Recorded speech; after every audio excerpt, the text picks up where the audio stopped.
Despite what you read and despite what you hear, our guest today still believes the Miami Hurricanes will be in the college football playoff.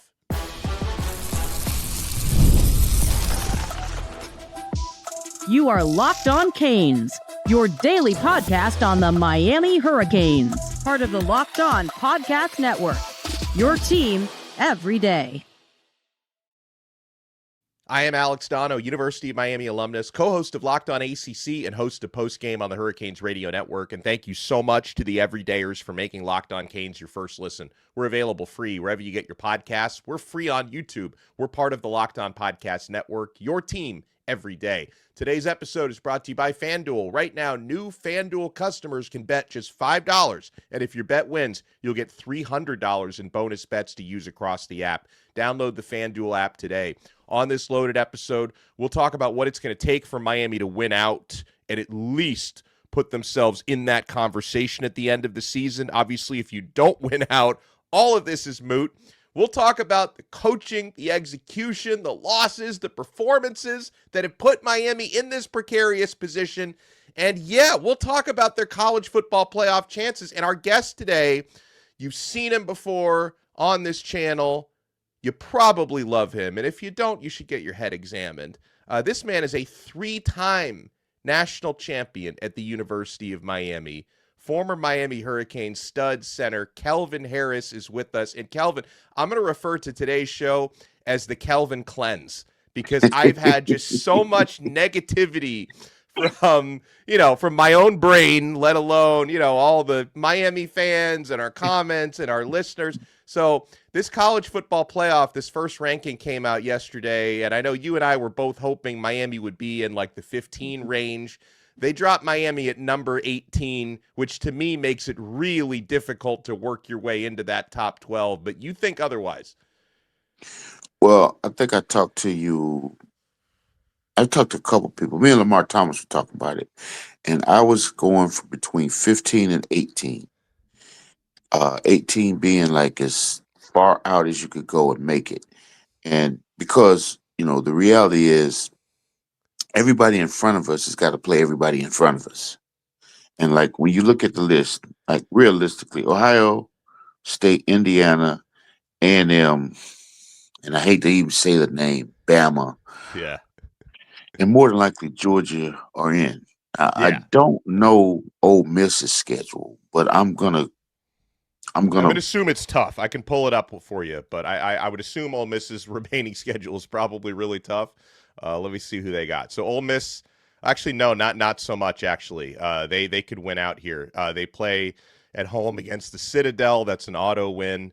They play home against Florida. It's probably a win, but you never know when they play at Mississippi State. So Ole Miss has a really favorable schedule. I'm going to say this right now. Two of those games, those last two games are tricky because I'm going to be honest with you. Of the teams we've played this year, Florida is the most talented. Yeah, it's not even close. Not Notre Dame? Yes, Florida is more talented than Notre Dame. Wow. I don't know what's going on there. There's something that was missing. There's a disconnect. Mississippi State, so a lot of you people here, or our fans, don't understand, but the Egg Bowl is as contentious as Alabama, Auburn, Ohio State, Michigan. Okay. They hate each other. And Mississippi State, if you haven't paid attention, Jeff Lebby, he's kicking himself for the Texas game because they had that one, and they kicked the ball to realistically, the return guy for Texas has won 3 games for them. He won the Kentucky game, the Mississippi State. He's won more games for them than Arch, that's for sure. Oh, yeah, it's not even close. But they're not going to beat Texas A&M. And I actually think, as much as I hate Georgia, I want them to beat Texas because that'll eliminate Texas. Yeah. Oklahoma has to play Alabama. As much as I hate Alabama, I'm rooting for them. That eliminates Oklahoma. Utah could be a problem. Virginia, I guess that's the schedule we got to look at. Yeah, hold on. Um, I can bring that up for you. It's I know they they got do Virginia have. Tech. Yeah, hold on. They do have some tricky games left, if I'm not mistaken. Hold on, I'm pulling up Virginia here. So they have to play at Duke is the heart that they'll probably be underdogs in that game. So they play versus Wake Forest this weekend. Wake Forest can be tricky. They play at Duke, which they'll probably be underdogs, and they play home against Virginia Tech, which is a rivalry game. I'm going to go out on a limb and say Manny Diaz is going to come through with us. His love for the University of Miami is going to come through. And Duke, listen, Duke is being really explosive right now. Yeah, 46 points this past week. All right, so that gets rid of Virginia. Vanderbilt's going to lose. yeah. Tennessee's going to beat them. Georgia Tech is going to lose to Georgia. Yeah, and Louisville, what's their schedule like?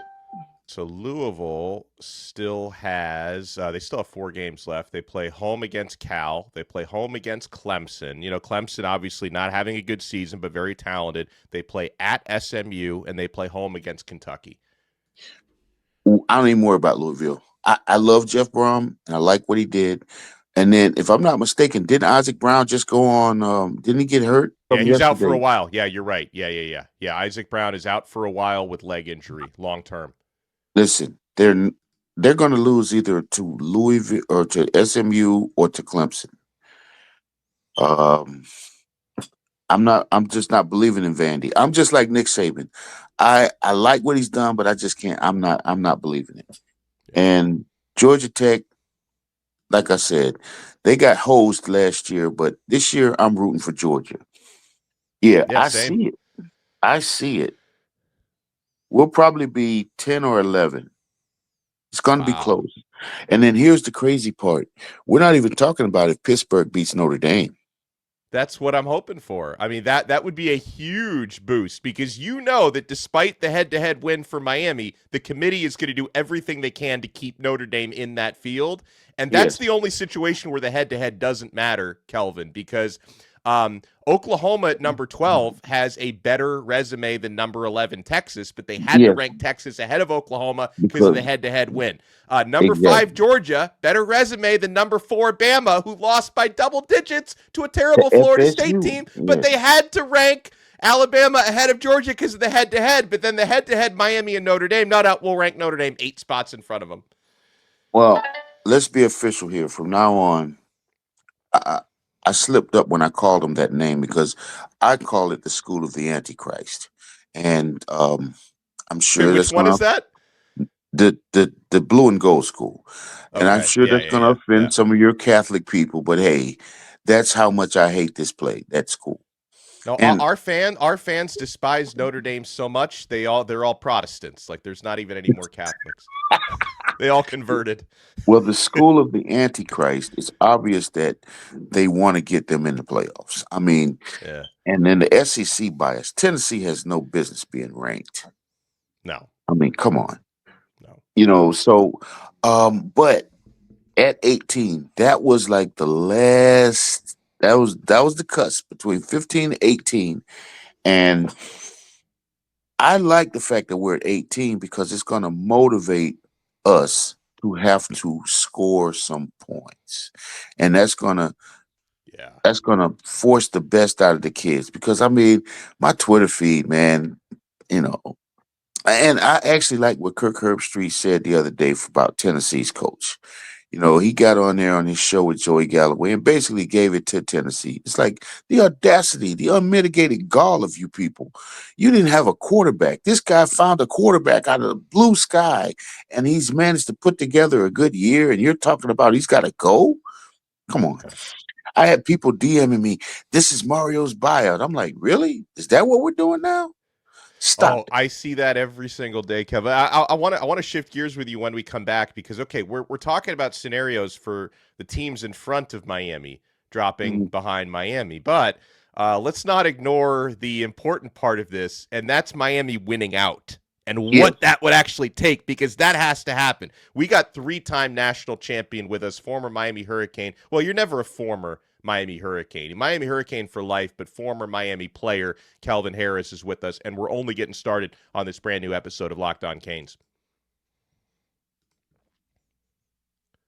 Folks, the NBA is back, and there's no better place to get in on that action than FanDuel, the official sports betting partner of the NBA. Even if you missed the start of the game or you want to ride the hot hand, FanDuel has live bets on everything from who will score next to fourth quarter comebacks. Plus, you can even combine your live bets into a same-game parlay for a shot at a bigger payout.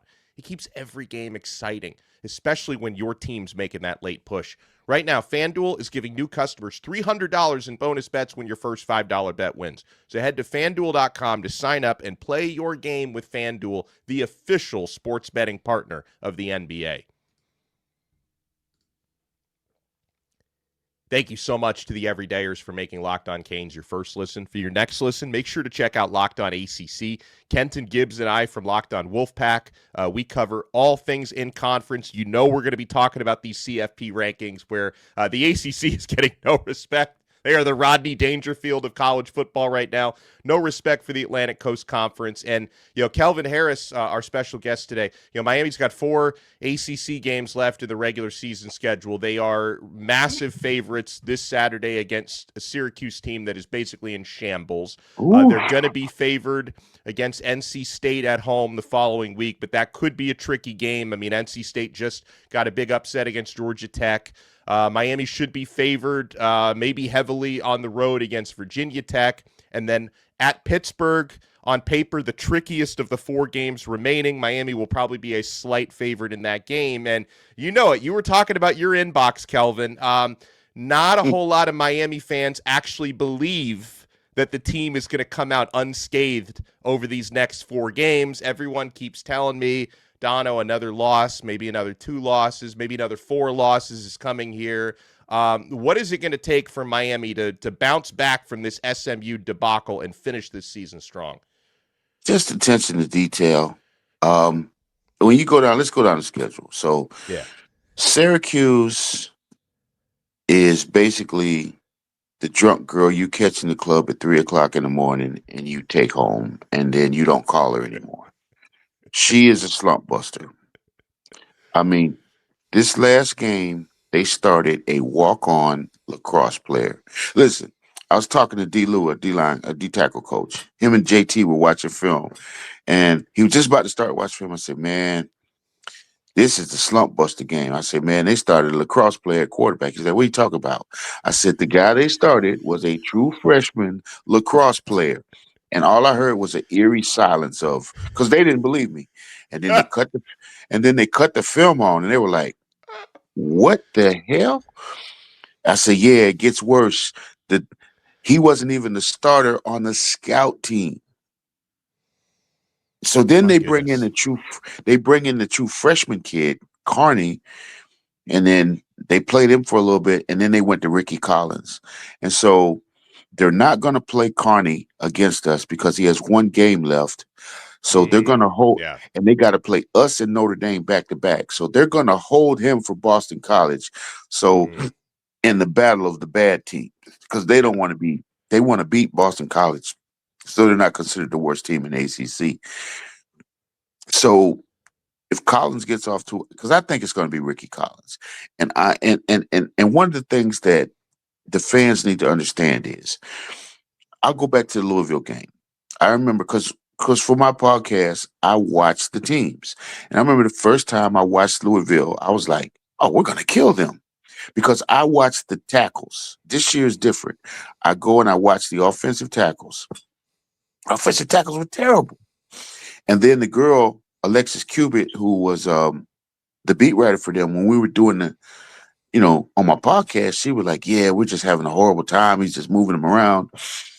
Well, listen to Jeff Brom on the telecast. He had to convince his own staff to do the things he did in the first quarter. So so what people don't understand is Louisville basically had a whole bunch of plays they didn't use all year. And I'm saying this because Alexis texted me during the game, and she's like, where have these plays been all year? Because she hadn't seen them either. I heard the same thing, by the way, from Dalton Pence, who hosts Locked On Louisville. He was saying the same thing, like, where has this offense been all year when they played us? But I have a lot of respect for Jeff Brom. Jeff Brom said, hey, I can't beat them just being who I am. I got to confuse them. And let's just be honest. It worked for about a quarter and a half, and then the defense settled down. Yeah. And I know Carson Beck is getting a lot of grief, but let me tell you something. 3 of the 4 picks that Louisville had were like on some unbelievable Superman type.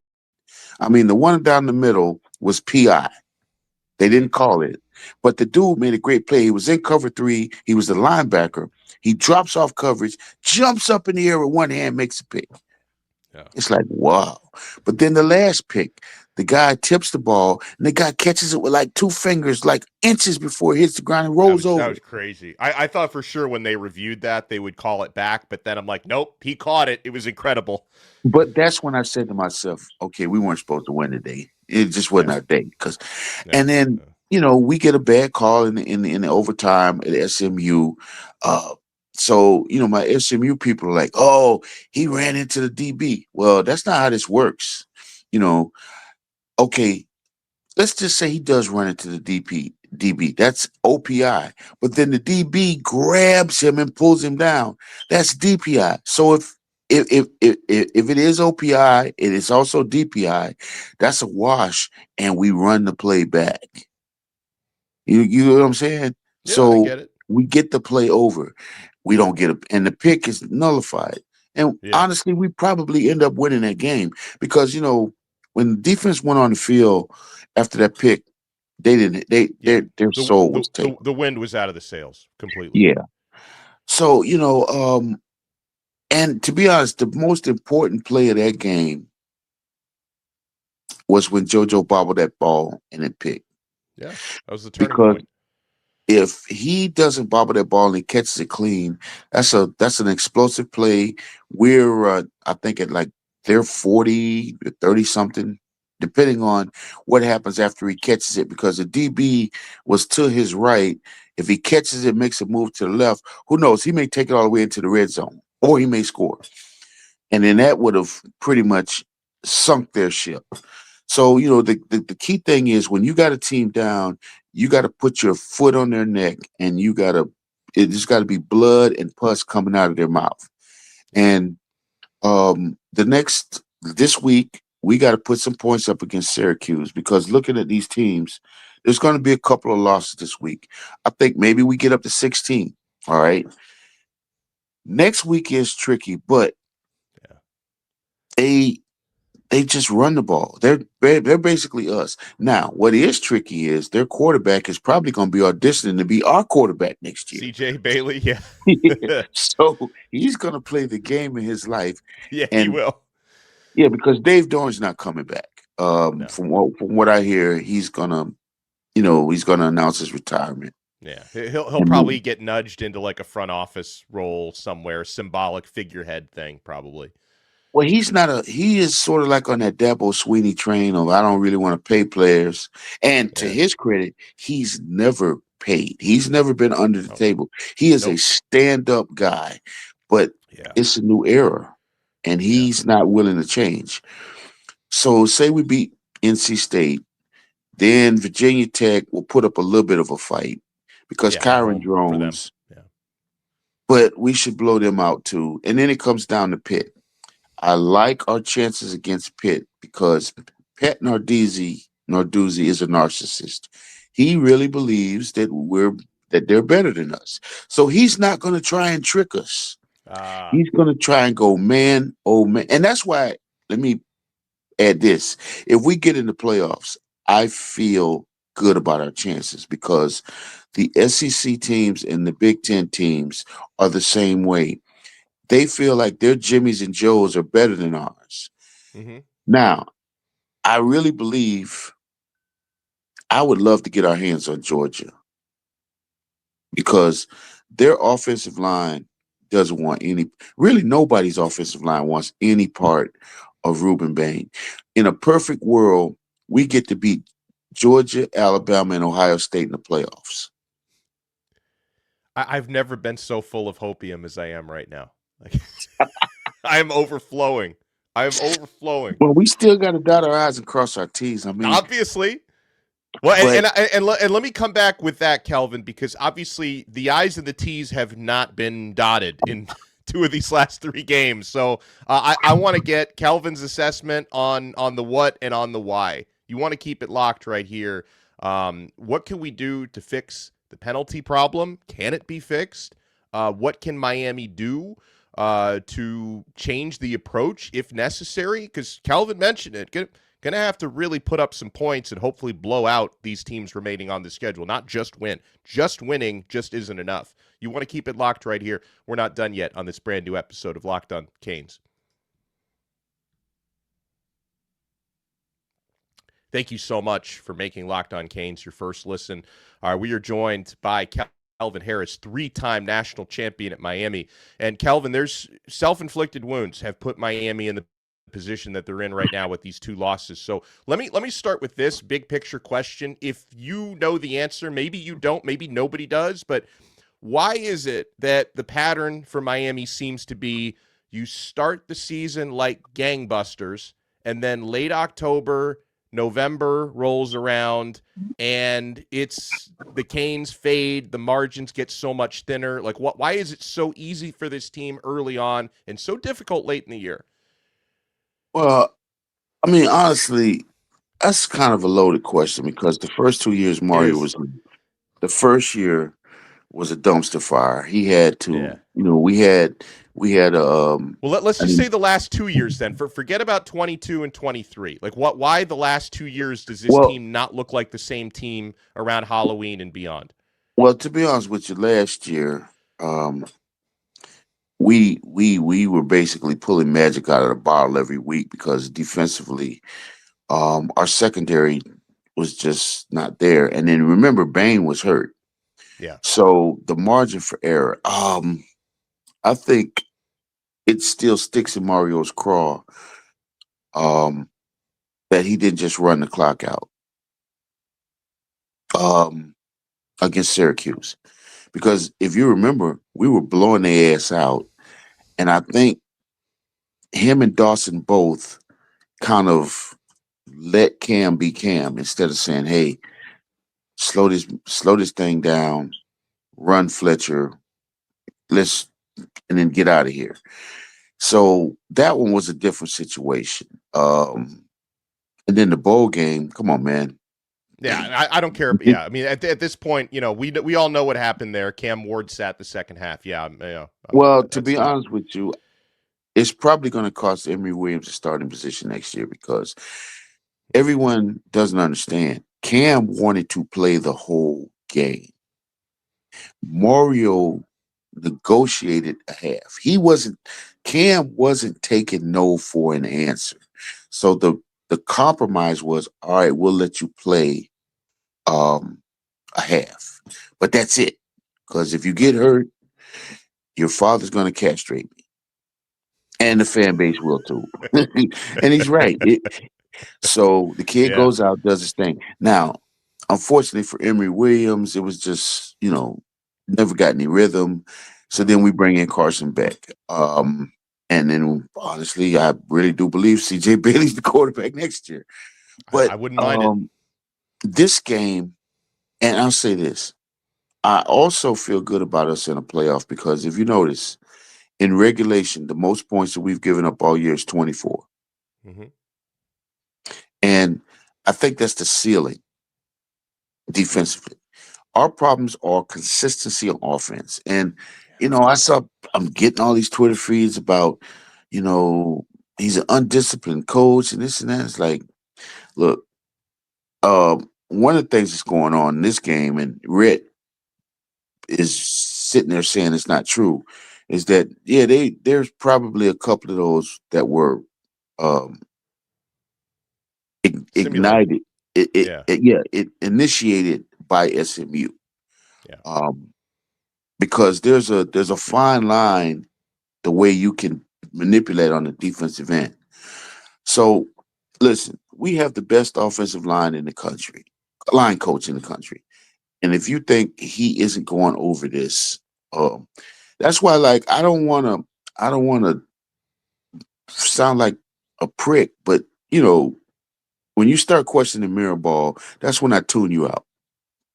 Yeah, I mean, I'm the same way. I mean, he's an incredible O-line coach, and and also people coming out and saying, "Oh, well, the offensive line sucks because they commit so many penalties." Yeah, they commit way too many penalties. It doesn't mean the group sucks. Like they don't well, suck. I'll say this: the penalty on Mawagoa, I don't understand that.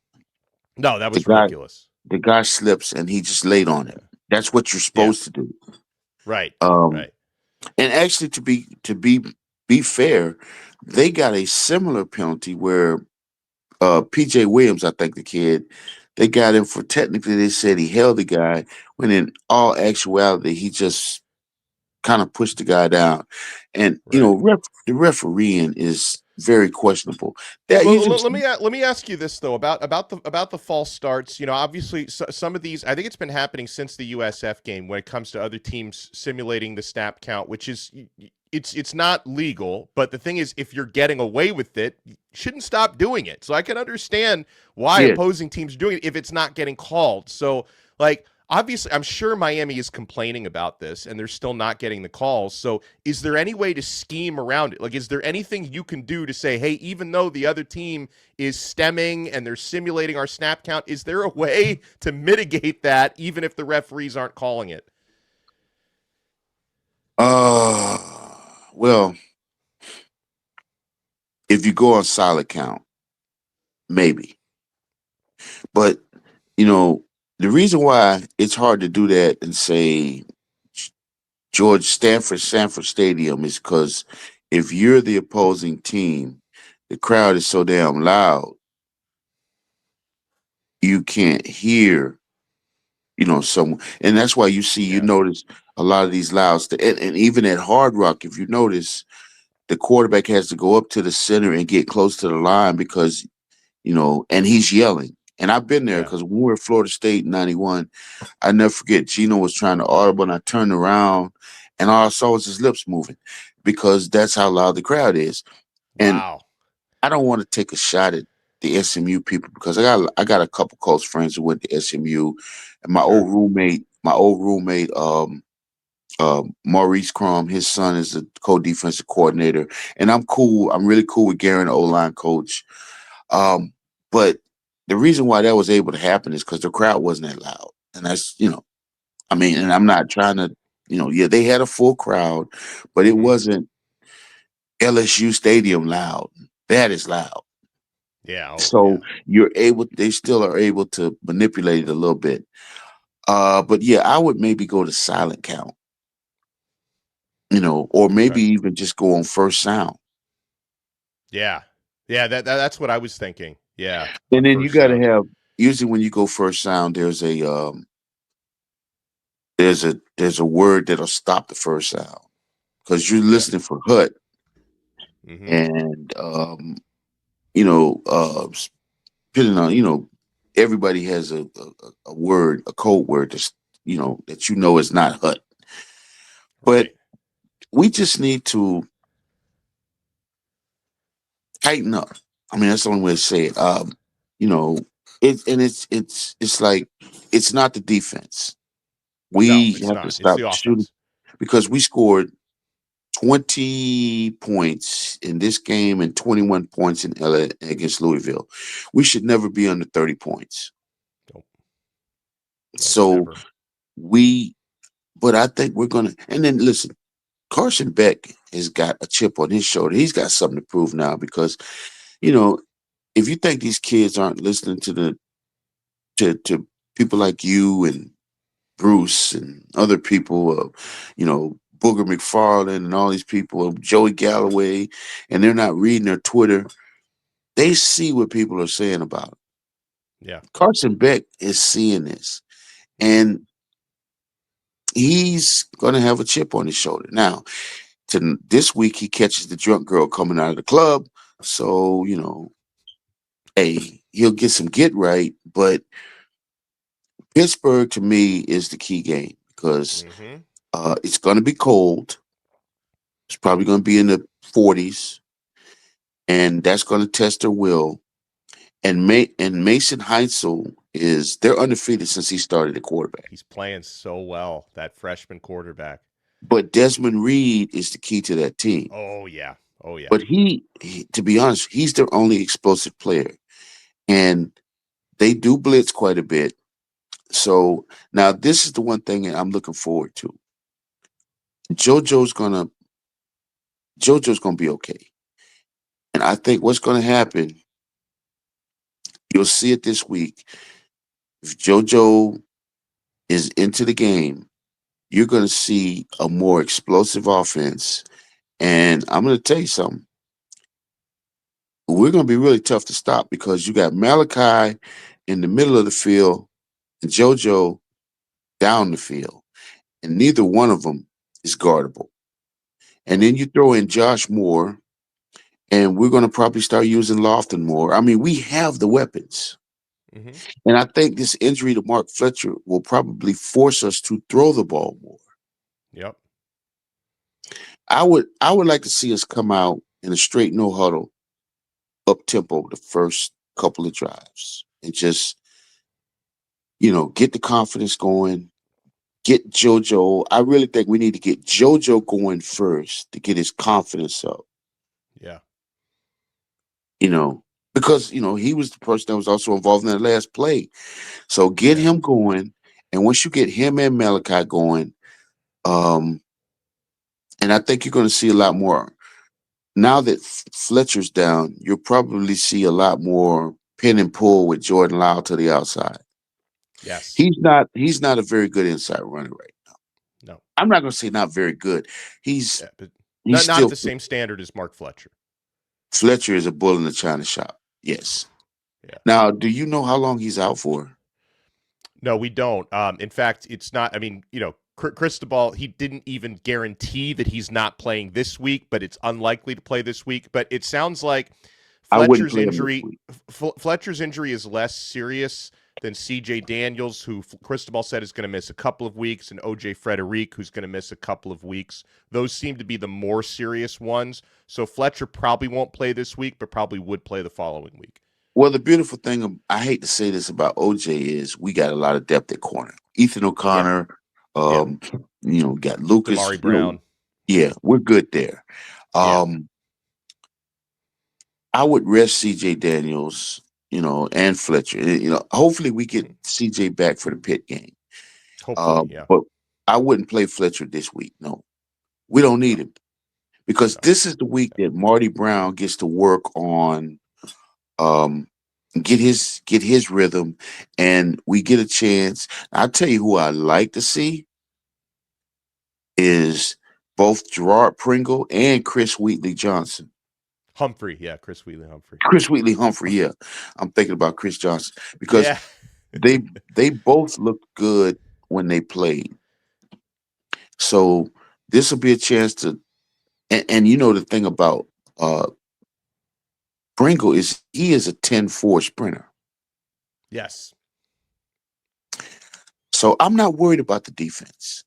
I just think that if we can put some points up the next couple of weeks, and obviously, the next 3 weeks, and then go into Pittsburgh and win, hopefully by, say, 10 points, 12 points, that will be enough. This concludes the Kelvin Cleanse, which I think we all needed this. I don't even have to meditate. Not that I ever meditate, but I don't have to today because I've just gotten my meditation right here. Kelvin Harris, can't thank you enough. Make sure you follow this man on X at Ebony Lifestyles. And Kelvin, plug your podcast. Where can people find you? You do a great job. I am at SoundCloud, Apple Podcasts, and Spotify. It's Miami, MIAMI dash Huddlecast, HUDDLECAST. Yeah, call it the U podcast, but that's what it's listed under on those three. And I've already, I'll have the Syracuse beat writer on, and I was going to do the main thing, talk about the game, but I think I just thought about it. I'm going to drag Lamar on and help him, have him help me with this because, We need a spirited individual, and then he'll get to plug his podcast too. Sure. But yeah, mine will probably be out. What's the day? Wednesday. Mine will be out either Thursday night or Friday morning. Cool. Well, Kelvin does a great job, and we appreciate his time. We appreciate all of you. Make sure to smash that like button, subscribe on Apple Podcasts, Spotify, wherever you get your pods, YouTube. Go ahead, Kelvin. I was gonna say, so they let Bruce out of the old folks' home to feed him on Tuesdays and Wednesdays? How's that work? Those are the only days he gets fed. To Truth Teller Tuesday is why he looks forward to that, because he puts his teeth in, and then they give him the applesauce and everything. That's how that rolls on Truth Teller Tuesday. Yeah, and I hear they put some brand new tennis balls on his walker, and listen, I personally, I hit his girl up, Debbie, and I said, give me your address, and I sent to her a big box of Depends for Bruce, and she thanked me. Bruce, we got a bib, you got you some diapers. Shout out to Bruce. We love Bruce. We'll talk to you again next time. I don't know where to go from here, except we'll talk to you next time on another episode of Locked On Canes. We are part of the awesome Locked On Podcast Network, your team every day.